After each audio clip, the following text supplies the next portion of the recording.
बिस्मिल्लाहिर्रहमानिर्रहीम। अस्सलाम वालेकुम नाज़रीन, मेरा नाम अरसलान हैदर है। मुझे आप मेरे फेसबुक और यूट्यूब चैनल के ऊपर इस वक्त देख रहे हैं। नाज़रीन, बहुत ही अहम खबर है कि सुप्रीम कोर्ट के अंदर जो है वो इमरान खान साहब की गिरफ्तारी के हवाले से जो एक अपील दायर की गई थी पाकिस्तान तहरीक इंसाफ की जानब से, उसके ऊपर समाअत हुई है। और समाअत के दरमियान जो है बड़ी अहम एक डेवलपमेंट सामने आई है चीफ जस्टिस ऑफ पाकिस्तान की तरफ से। बेसिकली इसको 3 जजेस जो है वो ऑन कर रहे हैं और इस केस को, और उस केस की जो एक अहम तरीन अपडेट ये है कि इमरान खान साहब को जो है वो 4:30 बजे तक, यानी 1 घंटे के दरमियान जो है वो अदालत में पेश किया जाए, सुप्रीम कोर्ट में पेश किया जाए। और उन्होंने ये कहा कि सुप्रीम कोर्ट के अंदर जो है वो हर हाल के अंदर जो है वो इमरान खान साहब को पेश किया जाए। और इसके पीछे क्या क्या जो है वो प्रोसीडिंग्स हुई, क्या क्या चीज़ें हुई, किस तरह से केस को सुना गया, किस तरह से चीफ जस्टिस ऑफ पाकिस्तान और बाकी जजेस ने इस केस के बारे में रिमार्क्स दी, ये सारी चीज़ें आपको बताएंगे। लेकिन इसके साथ साथ आपको मैं बता रहा हूँ कि आज सुबह जो है वो इमरान खान साहब जो है वो एक सीनियर जर्नलिस्ट हैं, उनको गिरफ्तार कर लिया गया। न सिर्फ उनको बल्कि अब पाकिस्तान तहरीक इंसाफ के जो बहुत करीबी सहाफ़ी समझे जाते हैं, बेसिकली उनको जो है उनके ऊपर टैक्स जो है वो पाकिस्तान तहरीक इंसाफ के लगाए जाते हैं, उनको अब गिरफ्तार किया जा रहा है। और न सिर्फ सहाफ़ियों को बल्कि पूरी पाकिस्तान तहरीक इंसाफ की सीनियर क़यादत से लेके एक कारकुनान तक जो है वो 2000 के करीब जो है कारकुनान को गिरफ्तार किया गया। और ये गिरफ्तारियों की तादाद जो है वो पुलिस बता रही है, लेकिन इसके पीछे जो है वो एक बरक्स एक कहानी है जिसकी तादाद जो है वो पाकिस्तान तहरीक इंसाफ के कारकुनान की गिरफ्तारियों की तादाद जो है वो बहुत ज़्यादा है। इसके ऊपर आज बात करेंगे कि इसके अलावा बहुत ज़्यादा जो है वो पाकिस्तान के अंदर, मुल्क के अंदर जो है वो कशीदगी है, बहुत ज़्यादा हंगामा आराई हो रही है। और वो शरपसंद लोग जिसको पाकिस्तान तहरीक इंसाफ भी जो है वो अब उनसे जो है वो किसी किस्म का ताल्लुक़ जो है वो उसको जो है वो डिसऑन कर रही है उन लोगों को। तो वो कौन लोग हैं और वो किस तरह से जो है वो पूरे मुल्क के अंदर शरपसंदी अपनी फैला रही है, इसके ऊपर भी बात करेंगे। लेकिन जो अहम चीज़ है वो ये है कि इमरान खान साहब के जो एक गिरफ्तारी है उसके खिलाफ पाकिस्तान तहरीक इंसाफ ने एक अपील दायर कर रखी थी, उसके ऊपर जो है वो आज जो है वो केस समाअत के लिए मुकर्रर हुआ। और उसके बाद फिर 3 जजेस जो है वो अतर मनीला साहब और जो है वो मज़ाहर अली नकवी साहब और जो चीफ जस्टिस ऑफ पाकिस्तान अता बंदयाल साहब, इन्होंने जो है वो उस केस की जो है वो उसको सुना है, उसके ऊपर समाअत करवाई है। और पाकिस्तान तहरीक इंसाफ के वकला और नैब प्रोसिक्यूटर और वफाकी हुकूमत के नुमाइंदों से बातचीत हुई है, वहाँ पर उनसे सवालात और जवाबात हुए हैं। और उसके बाद जो है वो एक तहरीरी हुक्मनामा तो अभी जारी नहीं किया गया, लेकिन एक अभी जो इनिशियल जो एक रिमार्क्स दिए हैं उसके अंदर एक हुक्मनामा जारी किया गया कि इमरान खान साहब को 1 घंटे के अंदर जो है वो अदालत के अंदर पेश किया जाए और उनकी जो गिरफ्तारी है उसको जो है वो उन्होंने गैर कानूनी करार दे दिया। और उन्होंने कहा कि सुप्रीम कोर्ट के अंदर से कोई किस तरह से गिरफ्तार कर सकता है। उन्होंने कहा सुप्रीम कोर्ट तो दूर की बात है, एक छोटी अदालत, जो सबसे छोटी अदालत है, जो लोअर कोर्ट है, उसके अंदर से भी किसी को कैसे कोई गिरफ्तार कर सकता है। उसके ऊपर फिर जो नैब प्रोसिक्यूटर से उन्होंने पूछा कि आपको जो है वो आपने उनको जो है वो वहां से गिरफ्तार करना क्यों जो है वो जरूरी समझा। तो नैब प्रोसिक्यूटर ने जवाब दिया कि सर, हमें जो है वो गिरफ्तार करने के लिए किसी भी जगह की जो है वो किसी से इजाजत लेना दरकार नहीं होती। उन्होंने कहा कि हम किसी को भी कहीं से भी गिरफ्तार कर सकते हैं। जिसके ऊपर जो है वो चीफ जस्टिस ऑफ पाकिस्तान ने कहा कि आपने रजिस्ट्रार हाई कोर्ट से इजाजत ली थी या उनको गाइड किया था या उनको इंस्ट्रक्शंस दी थी कि हम ये कार्रवाई करने लगे, हम ये गिरफ्तारी जो है वो अमल में लाने लगे हैं। तो उन्होंने कहा, फिर वही जवाब दिया, उन्होंने कहा कि हमें किसी किस्म की जो है वो कोई भी किसी किस्म की इजाजतनामा नहीं चाहिए होता। फिर उसके ऊपर जो है वो चीफ जस्टिस ऑफ पाकिस्तान ने एक आर्टिकल का हवाला दिया और उन्होंने बताया कि आप किस तरह से कहीं से भी, एक छोटी सी कोर्ट के अंदर से भी किसी भी जो है वो मुल्ज़िम को गिरफ्तार नहीं कर सकते। उन्होंने कहा कि अगर आपने गिरफ्तार करना था आप उनको रास्ते में से गिरफ्तार कर लेते, आप उनको जब वो इस्लामाबाद एंटर हुए थे तभी गिरफ्तार कर लेते, या आप उनको जमान पार्क जाके गिरफ्तार कर लेते। लेकिन आपने जो वो हाई कोर्ट की अहाता अदालत की तौहीन की है। तो उसके ऊपर जो है फिर उन्होंने एक सवाल किया चीफ जस्टिस ऑफ पाकिस्तान। उन्होंने कहा कि रेंजर्स जो है वो किसने बुलाई और वो रेंजर्स को जो है वो उसकी जो कार्रवाई की गई, उनकी तरफ से गिरफ्तारी अमल में लाई गई, तो रेंजर्स को क्यों तलब किया गया, किसने कहा था रेंजर्स का।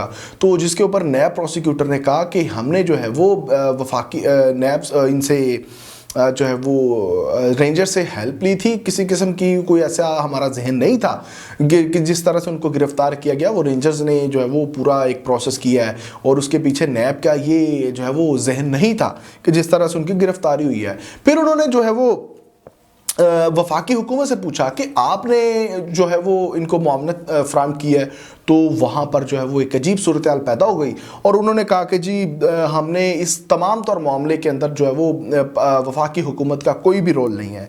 यानी नैब प्रोसिक्यूटर को जो है वो वहाँ पर वफाकी हुकूमत के लोगों ने जो है वो बिल्कुल अकेला कर दिया और नैब प्रोसिक्यूटर ने फिर कहा कि देखें, हमारा मकसद जो है वो ऐसा कुछ भी नहीं था कि इमरान खान साहब को इस तरह से उनकी तजलील की जाती या उनको इस तरह से गिरफ्तार किया जाता। उन्होंने कहा कि हमने रेंजर से जस्ट मुआवनत ली है, जस्ट एक हमने थोड़ा सा कह लें कि बैकअप लिया कि जिसके किसी भी किस्म की सूरत हाल से निपटा जाए। तो बहरहाल इसके ऊपर जो है वो फिर रिमार्क्स दिए गए अपना ये चीफ जस्टिस ऑफ पाकिस्तान और बाकी जजेस के ने, और उन्होंने कहा कि आप जो है वो ये जो गिरफ्तारी है ये गैर कानूनी है और इसको जो है वो हम किसी किस्म की कोई भी ये चीज़ों को बर्दाश्त नहीं करेंगे। उन्होंने चीफ जस्टिस ऑफ पाकिस्तान ने कहा कि ये मैं सारी चीज़ें देख रहा हूँ और हाई कोर्ट के अंदर जो एक ये मामला पेश आया, जिस तरह से हाई कोर्ट के अंदर से एक इंसानी हकूक़ की तस्लील की गई, जिस तरह से जो है वो हाई कोर्ट के अहाता की तौहीन की गई, ये मैं बर्दाश्त नहीं करूँगा और मैं इस चीज़ को जो है वो बड़ा जो सीरियसली ले रहा हूँ और मुझे दुख हुआ इस चीज़ का।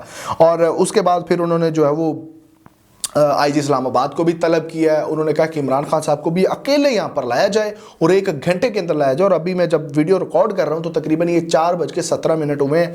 15 मिनट के बाद जो है उनको पेश करने का हुक्म किया गया है, लेकिन मैं एडवांस आपको बता रहा हूँ कि उनको एग्जैक्टली टाइम के ऊपर नहीं पेश किया जाएगा, कोई ना कोई पेश किया जाएगा। सिक्योरिटी की कोई ना कोई जो है वो एक बहाना बनाया जाएगा। और ये मेरी बात आप लिख लें कि मुझे कंफर्म यही लग रहा है कि इस वक्त जो है वो इमरान खान साहब को पेश नहीं किया जाएगा और अगर वो पेश करते भी हैं तो फिर वो हो सकता है कि लेट से लेट या फिर जो है वो नेक्स्ट मॉर्निंग पेश किया जाए। अब अदालतों के अंदर जो है वो जो खुल के अदालतें भी सामने आ चुकी हैं। जब उन्होंने कहा कि देखा है, अदालत ने देखा है कि चीफ जस्टिस ऑफ पाकिस्तान ने देखा कि हर चीज़ तो इदारे कर रहे हैं, मुल्क के अंदर जो है जमहूरियत का नाम ही नहीं है, तो फिर उन्होंने भी इस चीज़ का एक्शन लिया और उन्होंने भी कहा कि भाई आ जाए अब मैदान में। तो ये सारे मामलात आज के दिन हुए हैं और चीफ जस्टिस ऑफ पाकिस्तान ने जो है वो बड़े ही तगड़े किस्म के रिमार्क्स दिए हैं और ये इन रिमार्क्स का जो है वो बाकायदा तौर पे पता हमें तब चलेगा जब ये तहरीरी फैसला आएगा, तो बड़े बड़े लोगों की आंखें खुल जाएंगी। अच्छा जी, उसके बाद आपको बताएं कि इमरान रियाज को गिरफ्तार कर लिया गया और उनको अब जो है वो डीसी सियालकोट के कहने के ऊपर, उनके अहकामात के मुताबिक जो है वो उनको जो है वो सियालकोट जेल के अंदर जो है वो 30 दिन के लिए बंद कर दिया गया है। अब ये देखें, इमरान रियाज खान की मैं समझता हूँ कि क्या उनकी एक जुर्म है, क्या बोलना जुर्म है, क्या किसी भी एक मुल्की सूरत हाल को कवर करना ये जुर्म है। अच्छा, सियालकोट से वो आपको मैं बता दूँ कि वो ओमान जा रहे थे और ओमान जाते हुए जो है उनको गिरफ्तार किया गया। अब ओमान वो क्यों जा रहे थे, कुछ लोग ये जो पाकिस्तान मुस्लिम लीग नून के स्पेशली लोग हैं, उनका सोशल मीडिया उनको बड़ा ही जो है वो भगोड़ा करार दे रहे हैं और वो भगोड़ा करार दे रहे हैं जिनके अपने लीडर जो हैं वो लंदन के अंदर बैठे हुए हैं, जिनकी दवाई का जो है वो मामलात ही पूरे नहीं हो रहे और एक मैं समझता हूँ कि बुखार की मेडिसिन भी जो है वो उसके ऊपर भी जो उनको वहाँ पर पूरी जो 3-3 4-4 साल लग गए हैं और वो अब तक जो है वो वापस नहीं आए। और वो लोग जो है वो इमरान रियाज खान के ऊपर सवाल उठा रहे हैं कि इमरान रियाज खान साहब जो है वो भाग के जाने लगे थे। बेसिकली उनका जो एक ऑफिशियल बयान आया, उन्होंने एक वीडियो रिकॉर्ड करवाई हुई थी और वो सबके साथ उन्होंने शेयर भी की। उसमें उन्होंने यही कहा कि मैं कहीं भी जो है वो भाग के जाने वाला नहीं हूँ और ना मेरा इरादा था और मैं जस्ट पाकिस्तान के अंदर जो सूरत हाल है उसको कवर करने के लिए बाहर जा रहा था। बाहर क्यों जा रहा था? अब ये जो मैं वीडियो रिकॉर्ड कर रहा हूँ, यकीन कीजिए अभी 4 बज के, जिस तरह से मैंने बताया कि 4:17 हुए, ऑलमोस्ट अभी 20 मिनट हो चुके हैं 4 बज के। तो जब आप वीडियो देखेंगे, जब ये अपलोड होगी तो आई थिंक ये को 5, 5:30 से 6 बजे के करीब अपलोड होगी। उसकी बेसिक रीज़न ये है कि पाकिस्तान के अंदर इंटरनेट की जो फैसिलिटी है उसको बहुत ज़्यादा जो वो महदूद कर दिया गया। सिर्फ वाईफाई वगैरह जो ब्रॉडबैंड्स हैं उनके ऊपर जो चल रहा है और वो भी बिल्कुल ना चलने के बराबर है। तो ऐसा सहाफ़ी जो दिन रात जिसके ऊपर जो है वो मैं समझता हूँ कि करोड़ों लोग जो है वो उनकी वीडियोस का इंतज़ार करते हैं, उनकी इन्फॉर्मेशन का इंतज़ार करते हैं, तो वो उनको देर ना करवाने की वजह से जो है वो ओमान जा रहे थे। वहाँ पर जाकर वो अपना तमाम तर मामला जो है उसको कंटिन्यू करना चाहते थे ताकि वहाँ से जो है वो इनको अच्छे से कवर कर सके। तो इस जुर्म के तहत जो है वो उनको जो है वो गिरफ्तार कर लिया गया है और उनको बंद कर दिया गया है। आपको बताएं कि बहुत ज़्यादा लंबी लिस्ट है जिन लोगों को गिरफ्तार किया गया है। आप ये कहें कि पाकिस्तान तहरीक इंसाफ के जो सीनियर तरीन क़यादत थी उनमें से 1 या 2 लोगों को गिरफ्तार नहीं किया गया। वो क्यों नहीं किया गया, वो अभी तक उनके हाथ नहीं आए। अदरवाइज सारी की सारी पाकिस्तान तहरीक इंसाफ को गिरफ्तार कर लिया गया। और जो रात गए मनाजर मैंने देखे हैं कलमा चौक के, वहाँ पर कंटेनर्स को तबाह किया गया शरपसंदों की जानब से, और ये वीडियोज़ भी सामने आ रही हैं। अब ये देखें, मैं नाम नहीं ले रहा, तो ऐसी सूरत में जब पाकिस्तान तहरीक इंसाफ की सारी क़यादत जो है वो कारकुनान को पूरा मन रहने की जो हिदायत कर रही है, तो फिर इसके ऊपर जो है वो किस तरह से उनको गिरफ्तार किया जा सकता है। और रात कलमा चौक के अंदर जो है वो एक कंटेनर को आग लगाई गई और वो बहुत बड़ा धमाका हुआ था, लेकिन अब चीज़ें रिपोर्ट नहीं हो रही। मीडिया के ऊपर ब्लैकआउट है, जिसकी वजह से जो है वो आम लोगों तक की सारी इंफॉर्मेशन नहीं पहुँचाई जा रही। अगर मैं ये कहूँ कि पाकिस्तान के अंदर इस वक्त जो है हालात बहुत ज़्यादा ख़राब है, तो ये गलत नहीं होगा। और आइंदा आने वाले दिनों में अगर इमरान खान साहब को जो है उनको रिहा ना किया गया, तो तब तक ये एहतजाज का सिलसिला तो जारी रहेगा। किस किस्म का नुकसान होगा, किस किस्म के हालात ख़राब होंगे, इसकी ज़िम्मेदार मैं समझता हूँ कि पाकिस्तान तहरीक इंसाफ ही नहीं, मौजूदा गवर्नमेंट भी है और हमारे स्पेशल फोर्सेस भी हैं, हमारे वो इदारे भी हैं जिन्होंने अमनो अमान को कायम रखने की तनख्वाहें लेते हैं, जिन्होंने अमनो अमान को कायम करने के अहद लिए हुए हैं, वो भी इसके ज़िम्मेदार हैं। और डॉलर की अगर बात करें तो 300 तक पहुंच चुका है। 295 या 96 तक जो है वो उसकी एक्चुअल प्राइस हमें नज़र आ रही है, लेकिन जो ओपन मार्केट के अंदर जो है वो 300 से जो है वो अप कर चुका है। और ये सारी तमाम इन्फॉर्मेशन जो है वो आपके सामने है, फैसला आप खुद कीजिएगा। अगर इन्फॉर्मेशन आपको अच्छी लगी हो तो हमारी इस वीडियो को दोस्तों के साथ शेयर करिए और हमारे चैनल को सब्सक्राइब करें ताकि आइंदा भी इस तरह की गुफ्तगू आपके साथ कर सके। तब तक के लिए इजाज़त दीजिए। अल्लाह ने के बाद।